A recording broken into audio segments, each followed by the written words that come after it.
ICC laban kay Duterte, labanan sa jurisdiction, ano ang sinasabi ng mga legal na eksperto? This is presented to you by Education 4708. Just proceed to view the full content. Si dating Pangulong Rodrigo Duterte ng Pilipinas ay kinuha sa kustodiya ng ICC, pero nagsisimula pa lang ang laban sa korte. Ang pinakaugat ng usapin, may jurisdiction ba ang International Criminal Court sa isang bansa na umalis na sa Rome Statute? Ang legal team ni Duterte ay nagsasabing wala.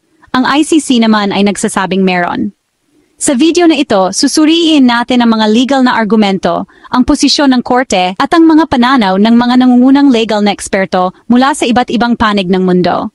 Maligayang pagdating sa espesyal na ulat na ito, Jurisdiksyon at Hustisya, ang kaso ng ICC laban kay Duterte.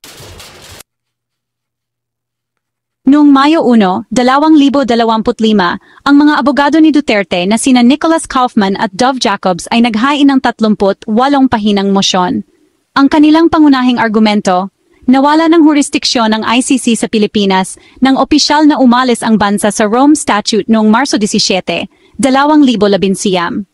Sinasabi nila na ang patuloy na investigasyon at posibleng paglilitis ng ICC ay ultra-virus, lampas sa legal na autoridad nito. Ang jurisdiksyon ay dapat balido sa bawat yugto ng paglilitis, hindi lang kung kailan nangyari ang diumano'y krimen.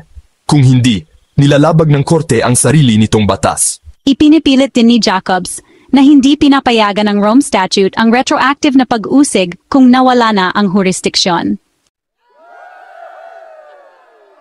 Hindi sumasang-ayon ang ICC. Ayon sa korte, nananatili ang jurisdiksyon nito sa mga krimen na nangyari noong ang Pilipinas ay isang ganap na state party mula Nobyembre 1, 2011 hanggang Marso 17, 2019. Ang pag-alis ay hindi makakaapekto sa anumang kooperasyon sa korte at hindi rin ito makakaapekto sa anumang bagay na nasa ilalim na ng pagsasaalang-alang ng korte. Napanatili ng ICC ang jurisdiksyon para sa mga krimen na nangyari sa panahon ng pagiging miyembro ng Estado. Ang mundo ng batas ay medyo hati. Sa isang panig, sinusuportahan ng mga internasyonal na iskolar tulad nina Leila Nadia Sadat at Professor David Sheffer ang pananaw ng ICC. Ginagamit ng korte ang jurisdiksyon sa mga krimen na nangyari sa panahon ng legal na jurisdiksyon.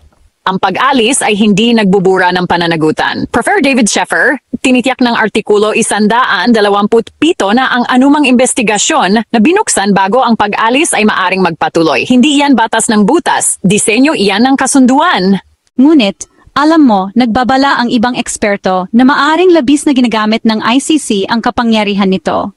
Dr. Alfred de Zayas, may panganib ng politisasyon kung lalampas ang korte sa legal na hangganan upang ituloy ang mga kasong sensitibo sa politika.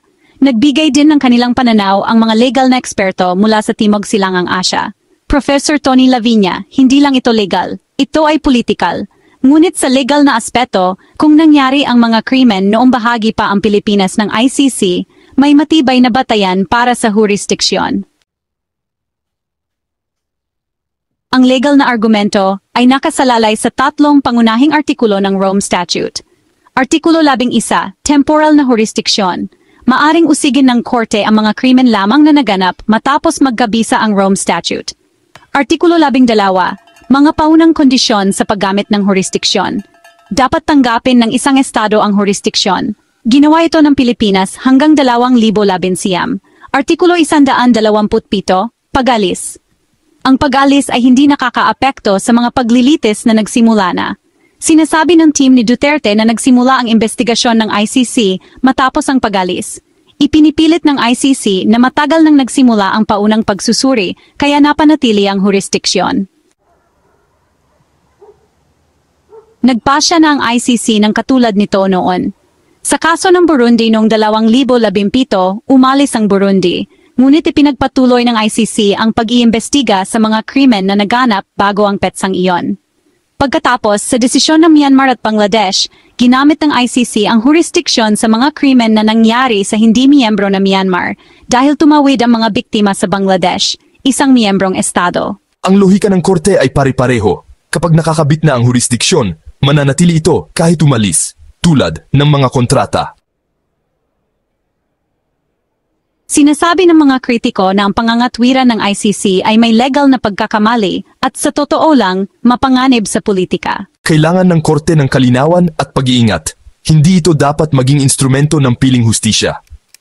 Nanganganib ang ICC na tingnan bilang may kinikilingan o neokolonyal kung agresibo nitong usigin ang mga pinuno mula sa Global South nang walang pare-parehong pamantayan. Nagbabala ang depensa ni Duterte na maaring maging batayan ito kung saan ang sinumang dating state party ay maaring usigin ng retroactive kahit na umalis na.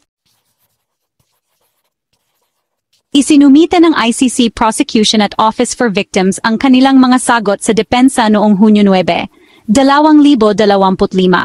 Ngayon, nasa kamay ng ICC Pretrial Chamber ang desisyon. Inaasahan ang desisyon sa jurisdiksyon sa lalong madaling panahon. Kung magpapasya ang chamber laban sa mosyon ni Duterte, magpapatuloy ang kaso patungo sa paglilitis. Kung pabor naman ang desisyon, maaring mga hulugan ito ng ganap na pagkakabasura. Ang jurisdiksyon ay hindi lang isang technical na issue. Ito ang pundasyon kung posible ba ang hustisya o kung may karapatan ba itong magsimula. Ang hustisya ng walang jurisdiksyon ay parang paglilitis ng walang katotohanan. Habang naghihintay ang mundo sa susunod na hakbang ng ICC, isang bagay ang sigurado. Anuman ang desisyon, ang epekto nito ay mararamdaman ng higit pa sa The Hague. Salamat sa panunood.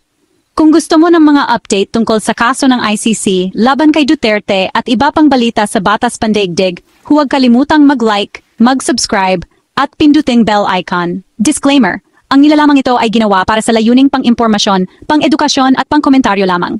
Hindi ito bumubuo ng legal na payo, at hindi rin ito sumasalamin sa opisyal na posisyon ng anumang korte, pamahalaan, o internasyonal na institusyon, kabilang ang International Criminal Court (ICC).